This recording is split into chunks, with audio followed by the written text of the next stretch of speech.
Your landed home might look like it's the wealthiest, biggest show-off piece in your portfolio. But what if it could secretly be draining your life and your future? I'm Sarah X Miracle, a landed realtor, content creator, and mother of 4, and I make videos every single week to help families make values-based decisions on their real estate portfolios. So if you like the work that I do, you've seen some of my home tours, you can watch the entire series of what I'm doing, especially with landed homes, so that you can follow along and make really good informed decisions ahead of the curve. Give me a like, subscribe, and hit the notification button if you want to stay updated for videos that I release like this every single week. Now, without further ado, I'm going to show you what's the true cost of actually maintaining a landed home. And I actually have figures from estimates that are set together by our beautiful ChatGPT, and also from personal experience because I do work with landed owners and I'm also going to be renting a landed home myself. So some of these figures are literally from the ground in terms of maintenance and works, especially to do with even renovation and building costs that I help my buyers with as well when they're buying into older landed homes. And let's be real, most landed homes are older and need a lot of work. So the first way that your landed home could be draining you, like I mentioned, could be the cost of maintaining all the necessary works to maintain a building structure. If you were a condominium, you would be paying what they call MCST fees and a sinking fund, so that every few years the condominium goes through a repainting, they upgrade the pool, and these maintenance fees for condominiums could be as cheap as $200 or even up to $1,000 for a cluster landed, depending on the situation of the development. For landed homes, this number could be exponential depending on the age of your property. Unlike condominiums, which do regular upkeep and they have councils that govern a regular maintenance of a property, landed home owners are sometimes a little bit stingy when it comes to their own home, thinking that they can delay the works of, let's say, waterproofing updates and flooring updates, bathroom updates until they get too old. So let's just give you some estimates of what it means. If you have waterproofing works in one area that needs to be touched up, and let's say especially the roof, it could easily set you back by $10,000 to $20,000 to fix a problem in the roof. If you need pest control and you have a pest control problem, the gardening cost per year is easily $5,000 to $10,000, including pest control, right? So you're talking about a monthly cost of at least $500 just for gardening and pest control a month. Aircons need to be replaced and serviced regularly, and in a large landed home, you would easily have 10 to 12 air conditioning units, and that is probably about $30 to $40 per unit. So every quarter you're supposed to be servicing $400, let's say for 10 aircons at $40 a unit, a $400 bill for a quarter.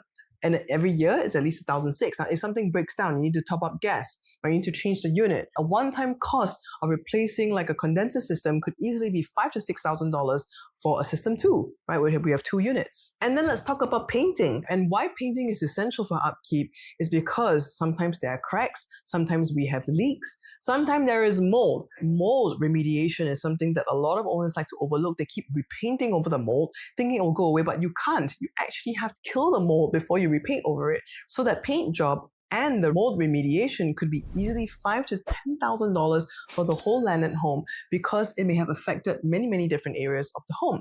In fact, I know one homeowner who actually repaints his house every single year, and he dedicates at least $5,000 to $8,000 to make sure that the house is in tip-top condition interior, and every few years he does the exteriors, right? And that is another $8,000 to $10,000 every few years. And then let's mention the kitchen and the bath. Now the kitchen, because of the oil, because of the food, right, because of the water in the sinks, these are things that will wear out over time.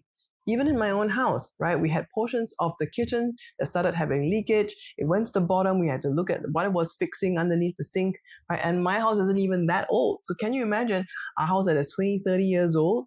It is important for you to upgrade your kitchen and make sure the waterproofing, the ceiling, right, and the cabinetry don't have mold, don't have leakages, right? Because this is to do with food. So kitchen is really important. And what about your bathroom, right? Your bathroom is like your sanctuary. Very often we may not have, kept the grouting clean, right? Or they may be actually stains and calcified deposits in our shower heads. So all these accessories and the cleaning of the grouts need to be done on a very regular basis. So if, let's say, you want to remodel an entire bathroom, right, to fit with modern standards, right, so that you can actually replace the fixtures, which don't last forever either, I mean, it could easily be something as simple as, yes, $1,000 to replace your accessories. We'll talk about high quality accessories. or it could be at least $10,000 per bathroom remodel, including your tiling, your waterproofing, your cabinetry, your sink, and your fixtures. All this adds up. So imagine you have like 4 or 5 bathrooms. That's $40,000 to $50,000 to remodel all the bathrooms. Add your kitchen to that, which is at least 15 to 20, and you're down to a $60,000, $70,000 bill to remodel your kitchen and your bathrooms. Now, when you add everything up, you could be looking at an average of about 50 to 100,000 a year just to upkeep. And even after you amortize, right, some of the works that need to be upkept every few years, the question is whether or not is this something that you still want to do? Do you have the capacity to keep on keeping up, right?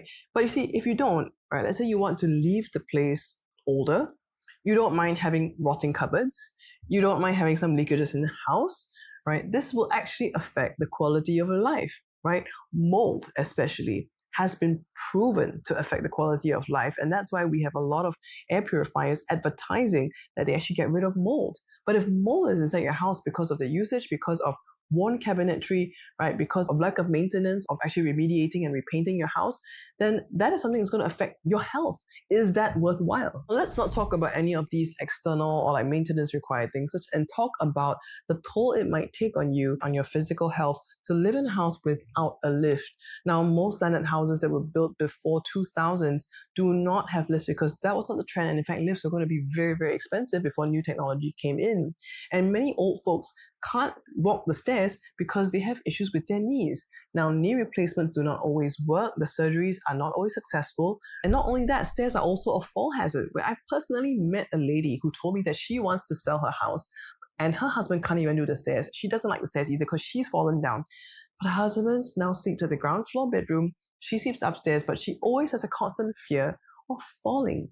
And the sad thing is that her daughters have all moved out and no one wants to stay with her. And she's feeling so lonely. But because she and her husband can't align on the life that they want to lead, on the house that they want to be in, and the family, whether or not that's important for them to be close, they're just stuck right now.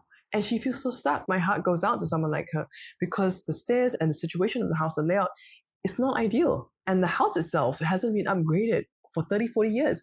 And she knows that the house is old and also somewhat cluttered. Not the worst I've seen, somewhat cluttered, but I can sense that loneliness coming through. And if loneliness is one of the things that is really haunting you right now, I think it will be a good chance to assess, what is it that I would like to live, right? Let's say I'm like 60 going on 70.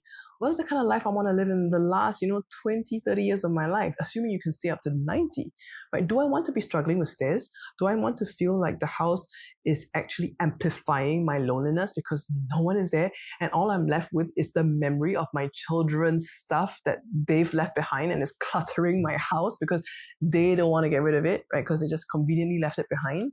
There's so many things to do with the house that are not just physical well-being, but also the emotional. The emotional well-being of you staying in a cluttered house or a house full of old things also gets to you. In fact, clutter in your environment has proven to actually increase anxiety in some people. And we're talking about actual increased cortisol, which is a stress hormone that your body produces, which means that it's going to be in more of like a fight or flight mode, and your reactivity is going to be shorter. You're going to be more scared or more confused or more angry, and you don't even know why, but your environment actually affects it. And so if you are in an extremely cluttered landed home and the clutter is building up, this is going to accumulate over time in your body. It's not just an imagined thing, it's in your body and it will affect your mental health. And your adult children may not want to move back with you unless massive upgrades are made because they've seen what new condominiums or new landed houses look like. Everybody knows what the new should be and what true luxury is. And so are you willing to go through that massive upgrade cost? With just the kitchen and bathrooms alone, I'm talking like at least a 60, 70K project. Are you willing to put in even more than that to make the space even more modern? Not everybody has the capacity to do that. So let's talk about what your options are. Option 1, you can upgrade the home to the extent that it is in a good enough condition to rent it out. And then once you get that rental income, you can rent something that costs a lot less, that has lift access, that has facilities, that is actually right-sized for you while not losing the asset, getting a rental income, and then using that rental income to reimburse your rental. Why I say rental is because you have probably most of your asset locked up in there. So if you don't have the ability to buy a condominium, your only option is to rent out your landed and use that rental money to cover the rental of a condo. Of course, if you are one of those fortunate people who can maintain your landed home and you have enough cash asset to buy a fully paid up condo, because at that age you may not be able to get a bank loan, by all means do that. But most people do not have the capital resource, and whatever resource they may have may only be able to buy them quite a small condo, let's say $1-2 million spare cash. What might that be able to get you? We're not sure.